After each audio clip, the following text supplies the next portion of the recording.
नमस्कार दर्शकों, आज का हमारा विषय है मृगनयनी। मृगनयनी एक उपन्यास है और यह एक ऐतिहासिक उपन्यास है। मृगनयनी उपन्यास की चर्चा करने से पूर्व हमें यह जानना आवश्यक है कि इस उपन्यास के उपन्यासकार कौन है। तो इस उपन्यास के उपन्यासकार का नाम है श्री वृंदावन लाल वर्मा। श्री वृंदावन लाल वर्मा का जन्म 8 जनवरी 1889 में हुआ था और वह एक प्रसिद्ध उपन्यासकार, एक प्रसिद्ध साहित्यकार और एक कहानीकार थे। उन्होंने जितनी रचनाएं की उसमें लगभग सभी ऐतिहासिक उपन्यासों पर आधारित है। और अगर इनकी बात करें तो इन्होंने जितनी उपन्यास की रचना की उस रचना करने से पूर्व उस उपन्यास पर शोध किया, अर्थात शोध करने के बाद ही जितनी ऐतिहासिक ग्रंथ है उनको पढ़ने के बाद ही उस उपन्यास की रचना की। इनके उपन्यास के रचना के कारण ही इन्हें पद्म भूषण से भी सम्मानित किया गया। मृगनयनी की बात की जाए तो मृगनयनी की रचना 1926 ईस्वी में हुई थी। मृगनयनी उपन्यास के ऊपर फिल्म भी बनाया गया है। तो चलिए दर्शकों, बात करते हैं मृगनयनी के बारे में। तो मृगनयनी उपन्यास की पहली जो नायिका है वह है मृगनयनी। मृगनयनी जैसा कि नाम से स्पष्ट है, मृगनयनी अर्थात जिसकी आंखें मृग के समान सुंदर हो। तो दर्शकों, मृगनयनी के चरित्र के बारे में बात करें तो मृगनयनी जो गांव के परिवेश की थी, उसके माता पिता ने उसका नाम निन्नी रखा था। निन्नी एक साधारण सी गांव की सीधी साधी लड़की थी और इस उपन्यास के अंतर्गत हम देखते हैं कि किस प्रकार एक साधारण सी लड़की निन्नी किस प्रकार ग्वालियर की महारानी बनती है।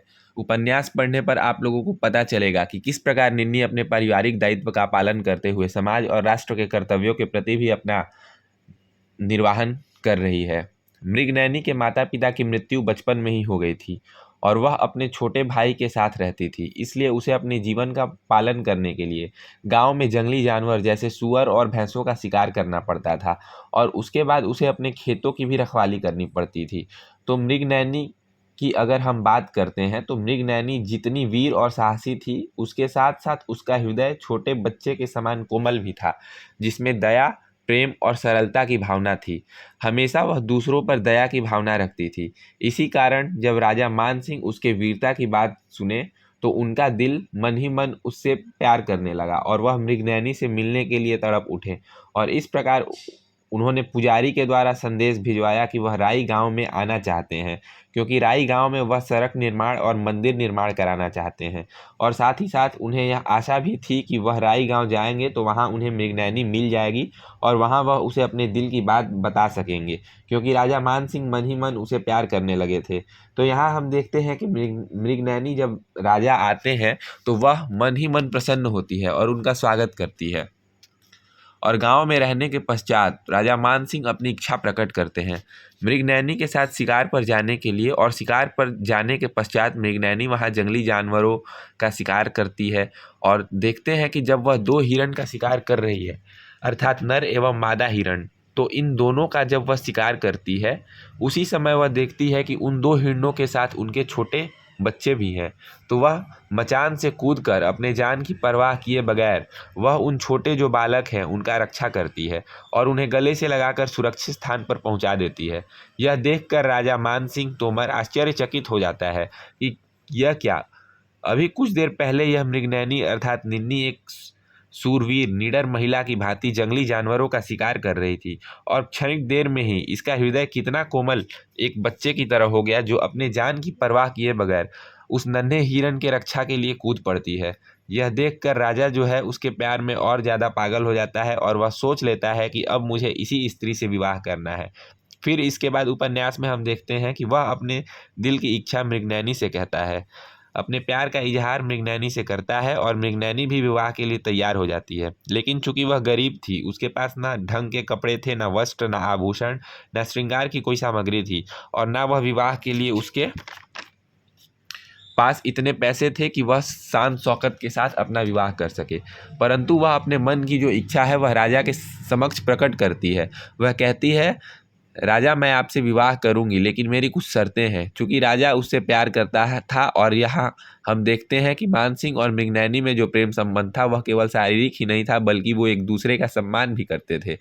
उनकी जो इच्छा है वो उनका आदर करते थे और इस प्रकार मान सिंह तोमर जो है वह मृगनयनी की सारी शर्तें मानने को तैयार हो गया। मृगनयनी ने कहा कि उसे इस गांव का ही पानी चाहिए, तो राजा मान सिंह ने उसकी इच्छा पूरी की और राई गांव के पानी को ग्वालियर तक ले जाने के लिए नहर की व्यवस्था की। साथ ही आगे देखेंगे कि मृगनयनी राजा को सिर्फ अपने प्रेम जाल में बांध कर नहीं रखना चाहती थी, क्योंकि उसे अपने प्रजा, राष्ट्र, देशवासियों की चिंता थी और सारी वो प्रजा का, चूंकि उस समय जो ग्वालियर था उस समय बहलोल लोदी का हमेशा आक्रमण होता था, इसलिए वो राजा को अपने कर्तव्यों के प्रति सजग करती थी। वह देख रही थी कि राजा धीरे धीरे उसके प्रेम जाल से निकल नहीं पा रहा है। वह दिन भर चाहता था कि महल में वह मृगनयनी के साथ समय बिताए, इसलिए मृगनयनी ने एक रास्ता निकाला और वह अपना समय नृत्य और गायन में व्यतीत करना शुरू कर दी और राजा से कहा कि जिस समय मैं नृत्य और गाना सीख रही हूँ उस समय आप प्रजा के साथ जाइए, जाकर राज दरबार में प्रजा का हाल जानिए, प्रजा की जो भी समस्या हो उसका समाधान कीजिए। और इस प्रकार वह धीरे धीरे राजा को अपने कर्तव्यों के प्रति जागृत करती रही। फिर अंत में हम देखते हैं कि मृगनयनी का जो सबसे क्षमाशील कहा जाता है कि क्योंकि उसकी जो सौतन थी सुमन मोहिनी, वो हमेशा यही प्रयास करती थी कि किस प्रकार मृगनयनी को वह नीचा दिखाए, उसको हर तरह से प्रताड़ित और परेशान करने का कोई कसर नहीं छोड़ती थी। और अंत में हम देखते हैं कि मृगनयनी जो है, जब राजगद्दी की बात आती है कि मान सिंह के बाद किसे राजगद्दी प्रदान की जाए, तो मृगनयनी अपने पुत्र को नहीं बल्कि उसकी जो सौतन है सुमन मोहिनी, उसके पुत्र को वह राजगद्दी प्रदान करती है। तो इस प्रकार हम देखते हैं कि मृगनयनी एक सरल, सुंदर, क्षमाशील होने के साथ साथ एक साहसी और देश प्रेमी महिला थी। और इस प्रकार इस उपन्यास के माध्यम से आज की जो नारी की बात करें, नारी सशक्तिकरण की बात करें, तो यह देखते हैं कि सिर्फ वह अपने पारिवारिक दायित्व को संभालते हुए ही नहीं बल्कि अपने देश, अपने प्रजा, लोगों के भलाई के लिए भी उसने सोचा और राजा को अपने देश और अपने कर्तव्य के प्रति जागरूक किया। अब अगर इस उपन्यास के मुख्य बिंदुओं के बारे में बात करें तो इस उपन्यास के कुछ प्रमुख बिंदु हैं। पात्र, इस उपन्यास के मुख्य पात्र राजा मान सिंह तोमर, ग्रामीण गुजुर कन्या निन्नी जिसका नाम मृगनयनी है और निन्नी की सखी लाखी है। दूसरे बिंदु की बात करें तो कहानी का आरंभ, कहानी की शुरुआत राई गांव से होती है जहां निन्नी अपनी वीरता से राजा मान सिंह को उग्र भैंसों से बचाती है। तीसरा बिंदु प्रेम विवाह, राजा मान सिंह निन्नी के साहस से प्रभावित होकर उससे विवाह करते हैं और प्रेम के प्रतीक के रूप में ग्वालियर में गुजरी महल का निर्माण कराते हैं। चौथा बिंदु ऐतिहासिक परिवेश, उपन्यास 15वीं सदी के ग्वालियर के सामाजिक और राजनीतिक परिवेश को दर्शाता है। उसके बाद की बिंदु की बात करें तो सामाजिक मुद्दे, यह उपन्यास जातिवाद, लैंगिक भेदभाव और बहुविवाह जैसे सामाजिक कुरीतियों पर भी प्रकाश डालता है। अगला बिंदु सांस्कृतिक विकास, उपन्यास में बैजू बावरा जैसे कलाकारों का उल्लेख है जिनकी प्रेरणा से राजा मान सिंह के शासनकाल में संगीत और कला का विकास हुआ।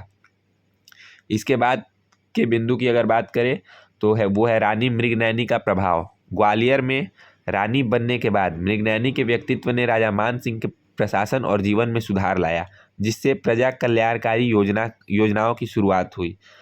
अगला बिंदु कला का महत्व, यह उपन्यास कला और संगीत के महत्व को भी दर्शाता है क्योंकि बैजू बावरा की कला के माध्यम से राजा और मृगनयनी प्रभावित होते हैं।